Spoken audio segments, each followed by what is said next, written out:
Good afternoon, good morning to some of you, good late afternoon to some of you joining us overseas in Europe and beyond. My name is John Carroll. I'm the CEO and founder of the Service Council, and welcome to today's presentation of the inService podcast series. It's an event that we've been producing as an organization, and today we're going to discuss a real timely topic that has a lot of depth to it. Think bigger, building AI teammates that make service teams superhuman. I personally love this topic.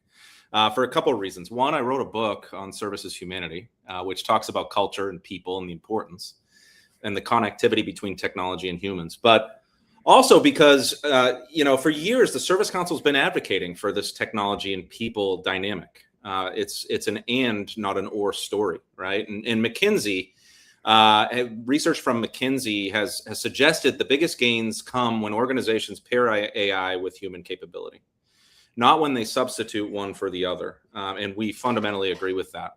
And that's what we're exploring today, how to build AI teammates that make service teams superhuman and help amplify human judgment, accelerate expertise, and make service professionals truly that superhuman, the ones that wear that cape in front of the customer at that moment of truth.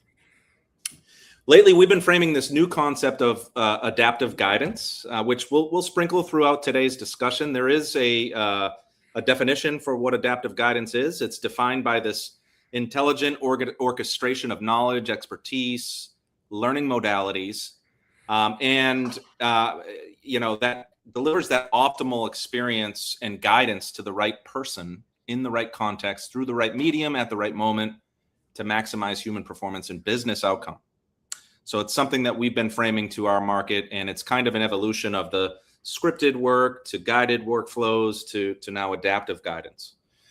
It sounds pretty fancy, but we're going to learn how to do it practically speaking today. I'm beyond pleased. I can't say enough to introduce today's guest. Niken Patel is the CEO and founder of Neuron 7. He's a board member of the Service Council. He's a friend of the council. He's a friend of mine as well. And moderating today's discussion will be my colleague, Gerardo Pelayo. He's the Chief Research Officer of the Service Council. Without further ado, Gerardo, I'll turn things over to you, and I'll sprinkle some fairy dust across today's discussion. So let's go.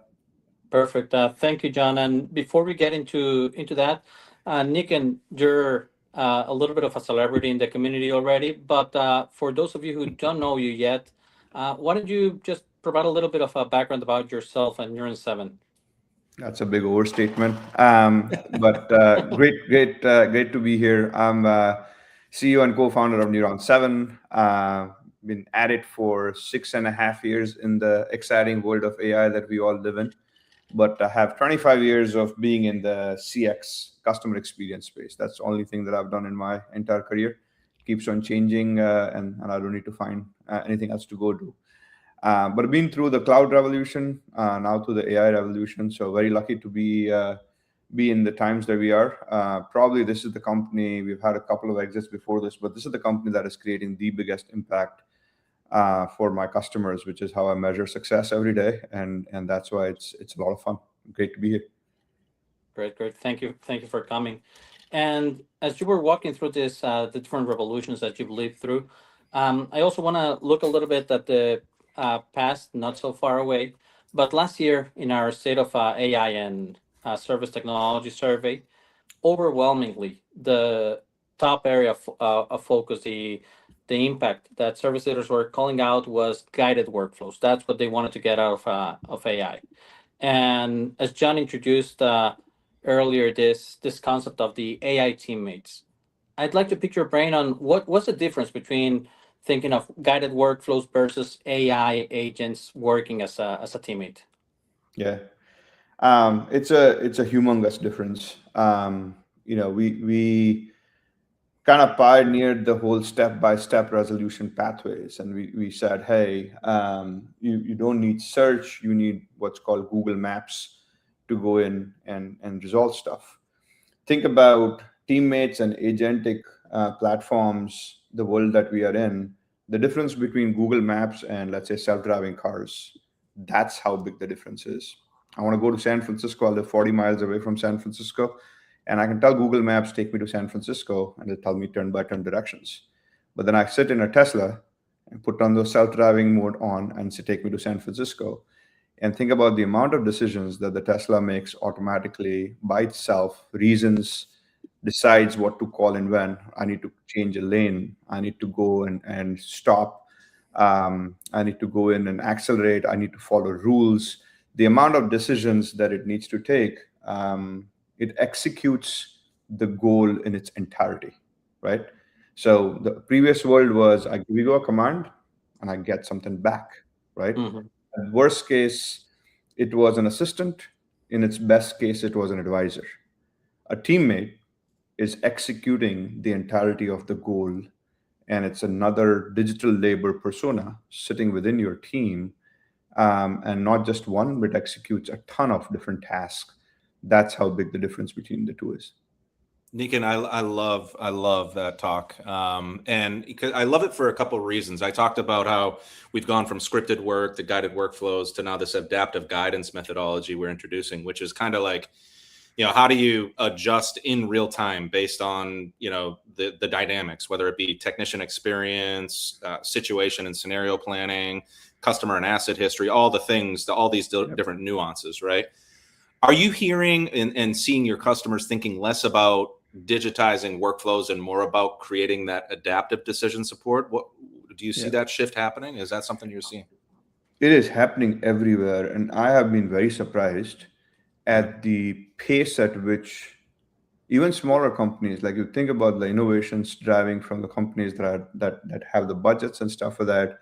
But we've been very surprised at the number of companies that are dabbling with agentic platforms, either themselves, with their CX partners, with pure play industry players like us, because the impact and the value is just incredibly different between the two, right?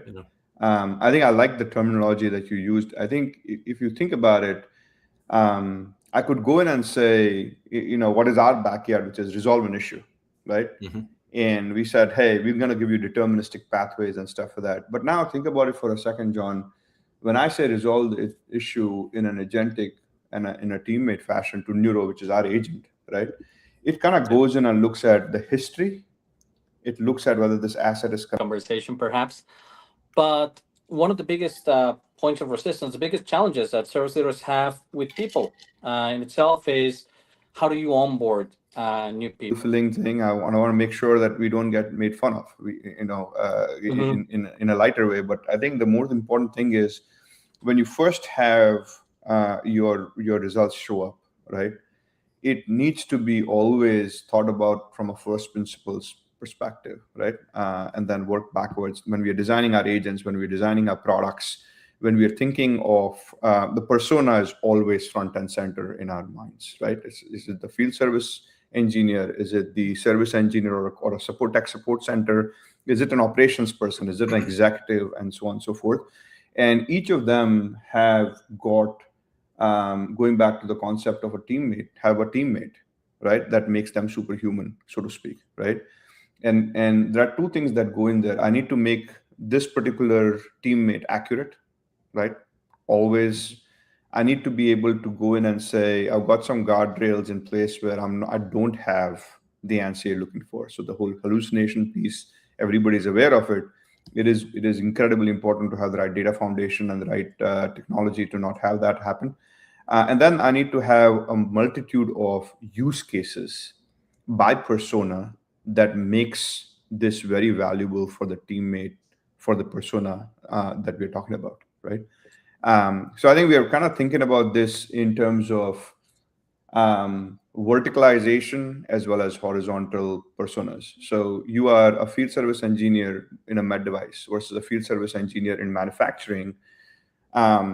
Your value drivers, your use cases are very, very different, right? In one case, compliance and validated systems are super important. In another case, the implication of parts and cost is super important. And so you need to design your agents and your teammates, keeping that in mind. It's kind of at the cross section of horizontal capabilities and vertical expertise. That's where value is unlocked. That's where trust is unlocked. And so I think it's a lot more deeper understanding of businesses and industries and personas that play in them that is going to unlock this value. And Niken, go ahead, Gerardo, yeah, please. just want to pull that thread a little bit more because I get the part about the scope, but can you also comment on the speed and scale?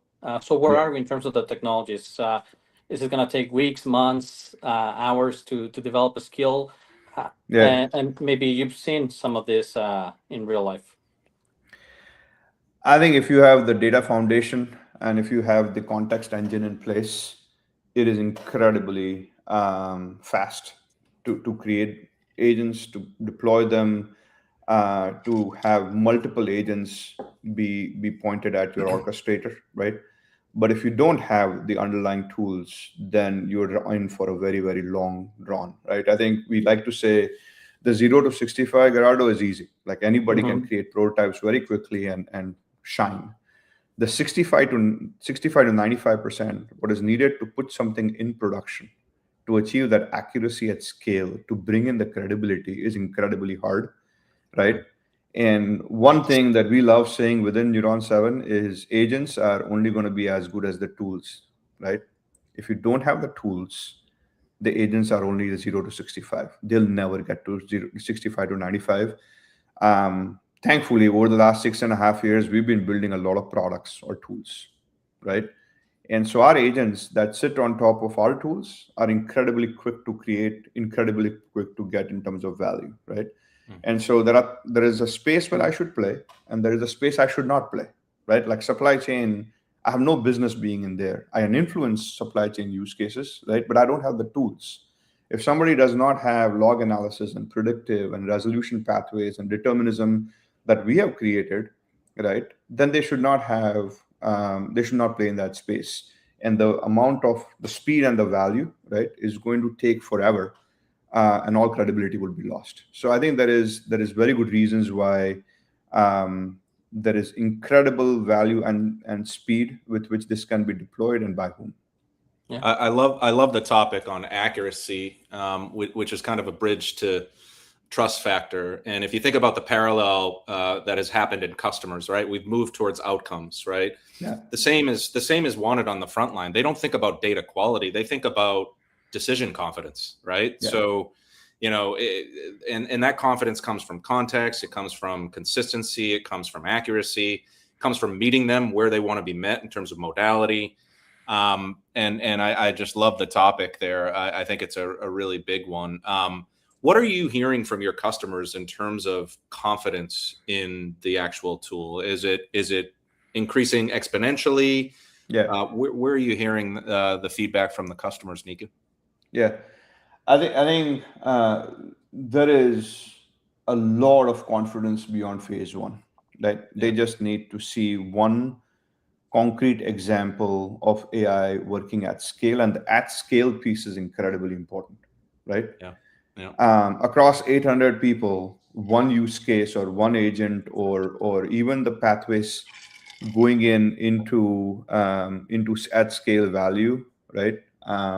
Then the flood doors open. The amount of trust that we see from customers is phenomenal, right? They want to then come in and innovate with you. They want to go in and create the next level of skills. I think once you get to accuracy, Neuro from our orchestra. Ask if data and technology are making their day-to-day easier, Yeah. that trend is going in the negative direction. It was 69% agreement a year ago, 62% in the last survey. That's not So good. should be moving in the other way. The opposite direction. And we see it among service leaders as well. Yeah. Poor data quality was the number one barrier getting in the Yeah. way of kicking off their initiatives. And the question I get is, how do I know? Where do I start? Do you have any advice on or framework on how can an organization tell, am I internally fit, ready to leverage these Yeah. capabilities that we're talking about? Gerardo, that's like one of the most important questions of our times. Like I cannot stress how much I would love for service executives to understand this particular topic. And there are two categories here, right? One is, what does it mean when we say if you don't have the tools, your agent is not going to be good?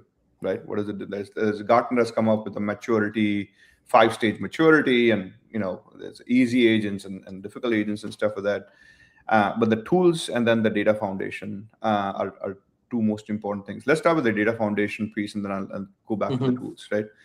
I told you earlier on, we started with first principles when we think about the entire agentic world and stuff like that. One of the big things that we did is we said, what is the ideal data that if given to Neuron 7, I would get to 100% accuracy, right? Like, let me start with the end in mind. Like, we always talk about input. The input is good and the output is great and stuff like that. And we struggled through literally 6 years of trying to make things work on imperfect data. And then, it must be frustrated engineers sitting in a room somewhere that came up with this, but they're like, okay, what is the ideal case scenario? Like, if I take 8 different customers, 8 different technicians, and their bosses are at them saying, put in great data. And I give them say, what is the definition of good?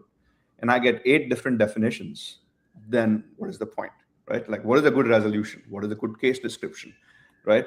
So what we did is we actually came in and said, in batch mode, we now know what great it looks like. I know what A+ is. We have kind of going back to grades and kids in school, like A grade, B grade, C grade, D grade, right? We actually literally went in and said, if 100% is A+, let's grade our customers' data, right?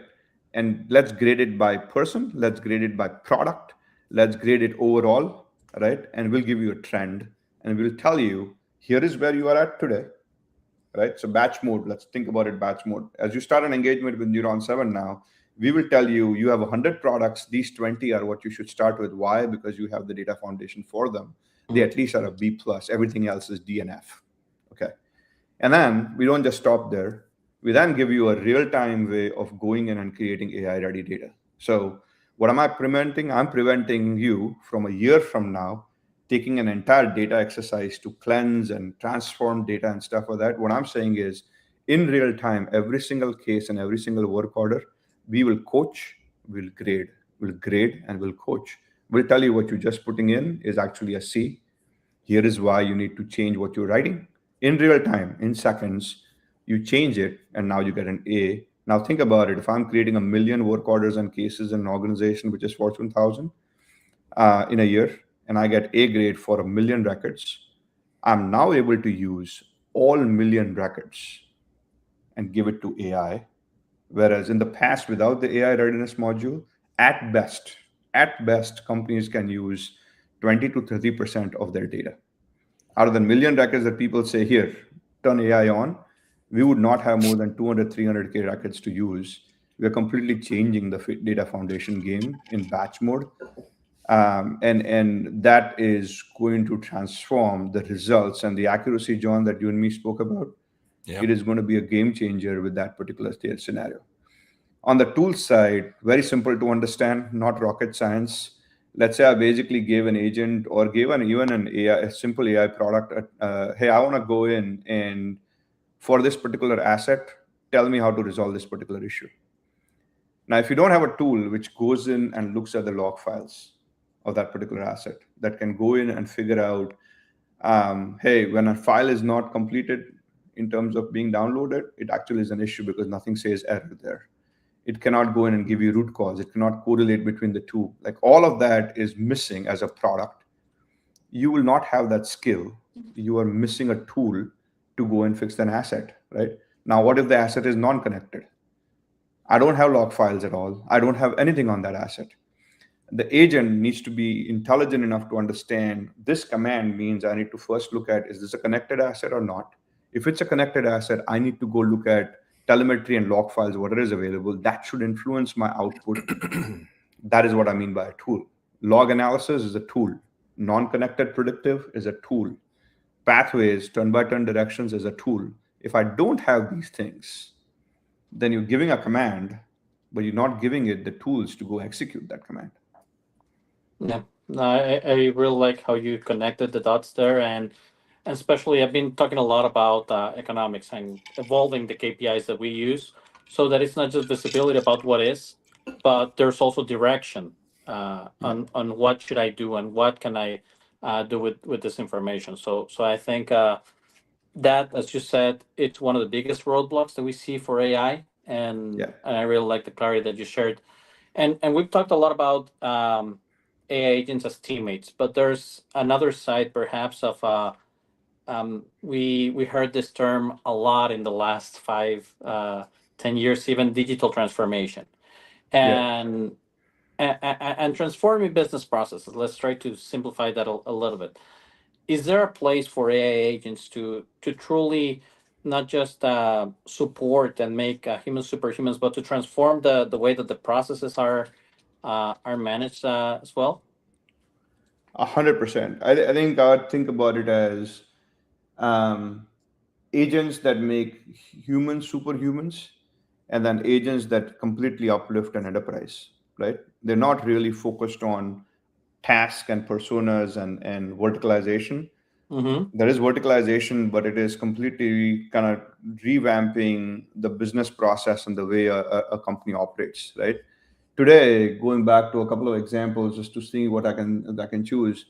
At the enterprise level, I can go in and proactively have agents that is looking at every single asset that you own, right? So let's say you're an industrial printer company and you have 500,000 assets all over the world spread across, right?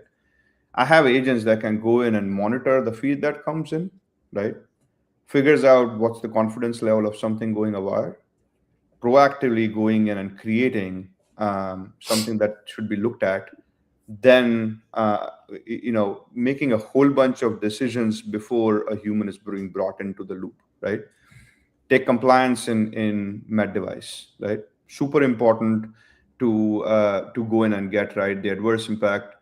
We are literally at a point right now, John and Gerardo, where we are thinking that while field service technicians in the med device world are doing their jobs without interrupting them, we're going to ensure that the compliance requirements that are there are going to be like whispered in their ear to kind of go in and add more data.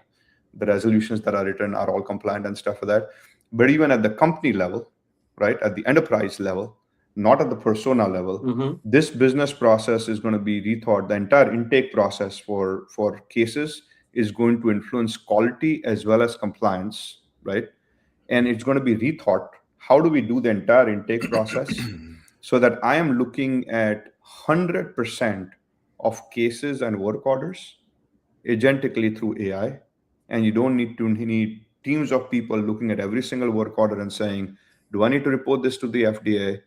Do I have a risk here? Do I need more information? How was it resolved? Was it validated? Steps that were used and stuff like that. We are literally rewriting the entire business process along with our customers, and will influence something as big as compliance for a company. So I would really encourage everybody to think about teammates that make humans superhumans, and then autonomous agents that can really redraw workflows and business processes in the enterprise, right? Again, for Neuron 7, we have the decision layer, the intelligence layer from a service perspective. Again, Mm-hmm. we don't do everything out there. But from a service perspective, this intelligence layer is going to power both autonomous agents and neuro that is going to make humans superhumans, right? Those autonomous agents are absolutely going to be enterprise specific that drive a lot of insights and business process changes. Niken, I feel like you just touched upon something that is so critical in terms of scalability, which is that connection between use case and process change, right? Because a lot of our member companies are revisiting process journey mapping right now, and they're trying to figure out subordination pathways and where does human have to be inserted into the discussion and where doesn't it? And I think that's been an inhibiting factor to scaling beyond just like the use case application of, okay, we're applying AI here. And Yes. now we're starting to take those use cases and then weave them into a new process and create that process change that can help with the scalability here. I love the discussion here. That's really, really well put.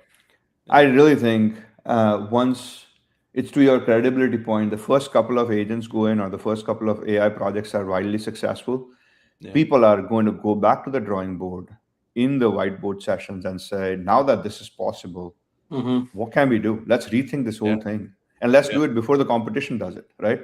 Like outcome-based service. How can I give outcome-based service better than my competitor to my customer? I'm going to redraw this entire thing and see where agents help the entire contracting process and profitability and margins.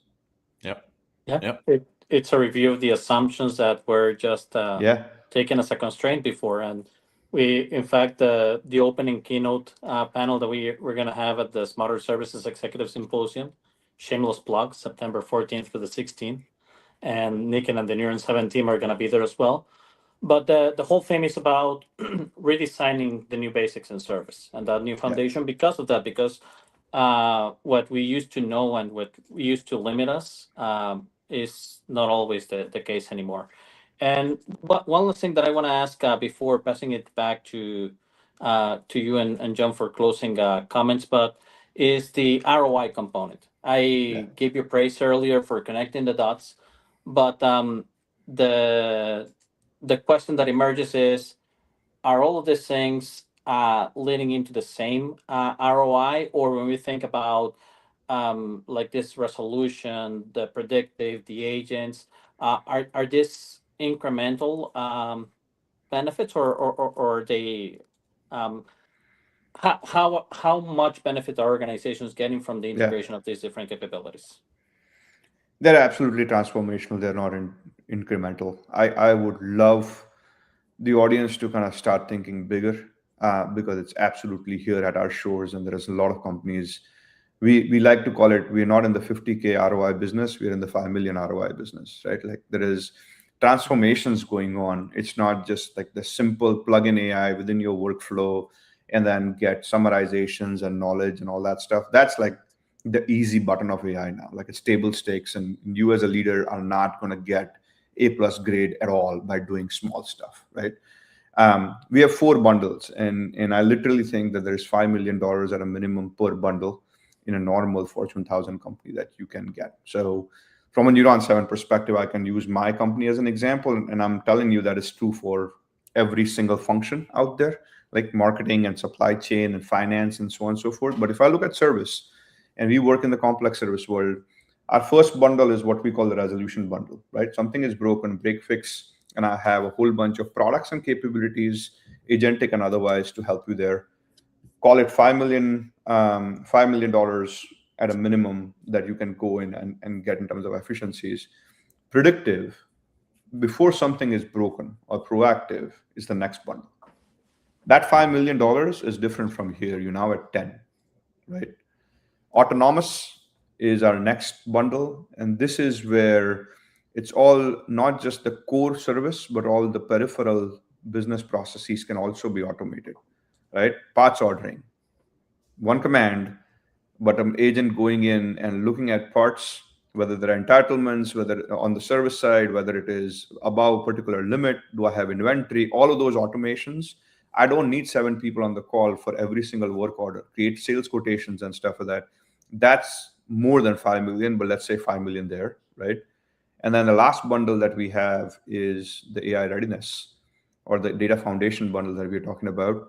And I feel when we are done with the service data, right, not just for Neuron 7, but all other use cases outside of Neuron 7 as well, are going to get into tremendous amount of accuracy because of the data foundation we built in a company. Our vision is that the SVP of global service, or whoever is the highest in the rung there from a service perspective, goes to the CEO and says, I've got A plus data, AI ready in my company, and it is better than supply chain, marketing, any other division in the company, and benchmark against me as to how this company should create AI ready data. Right? That's our vision, and that's millions of value. So I think from our perspective, resolutions, predictive, autonomous, and AI readiness, all 4 bundles through at a minimum 5 million each, and it's getting additive, right? It's standalone delivering that kind of ROI. That's the world we are in, and I would absolutely not dabble with the incremental value of AI anymore. Well, I'm pumped. But you made me think of like this. You said people love making fun of AI.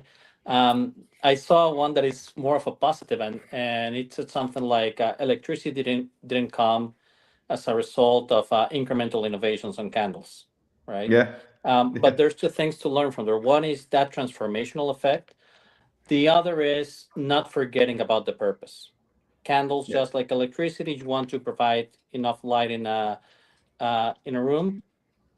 As we rethink all of these possibilities and constraints, remembering what service is about, that's what allows us to continue thinking of not replacing, but making humans superhumans, and seeing what the customer experience, what the all of this is really about. So just wanted to put that out there. But John and Nick, and I'll throw it back to you for any final comments that either of you might have.